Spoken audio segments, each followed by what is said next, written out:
Back in 1999, a relatively big movie was released. The Matrix. It came out on DVD, and from what I remember, it broke our DVD player. We had one of those first generation ones, and I guess it wasn't compatible, or some weird thing. Now, what does this have to do with the PlayStation 4? Well, there are rumors, of course, it being the week before E3, of something called the PlayStation Neo. How does that tie in? Well, that ties in directly to the PlayStation Morpheus, which is the PlayStation VR. So, you got Neo, and you get Morpheus.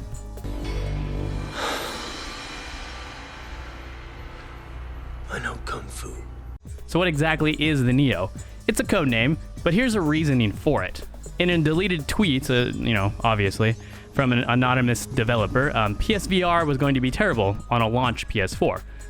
They told Edge magazine. It was going to be truly awful. Something a bit more powerful starts to bring VR into range.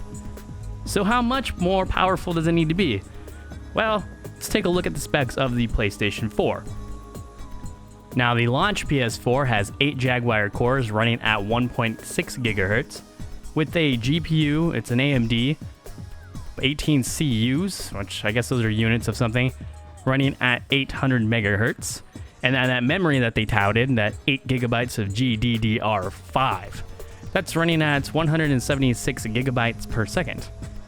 And now onto the Neo, it's got the new hotness, as I guess people call it, 8 Jaguar cores at 2.1 gigahertz. And then for the GPU, we have an improved AMD GCN 36 CUs at 911 megahertz. And still the same 8 gigabytes of GDDR5, but clocked at a 218 gigabytes per second.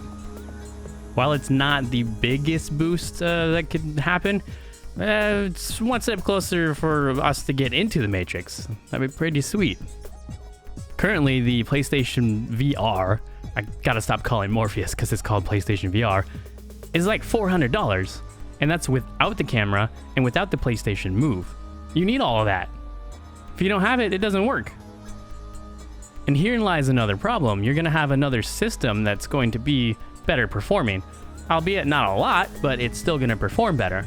So developers are gonna wanna use that extra juice to create, well, far be it for me to say better games, but they'll wanna use this to make better graphics, maybe, hopefully, better AI. Huh? Come on, developers. Better AI? Yeah? AI system to it. So we have fish move out of the way when you get close to them. What am I kidding? Sony has already addressed these type of things though, so I'm not too concerned about it. So, it's not too bad. I think it's just to get extra juice into the games that we currently have and into VR. So I'm not like flailing about being like, this is the end of consoles or the end of the Sony machine, because it's not. If anything, it'll help it.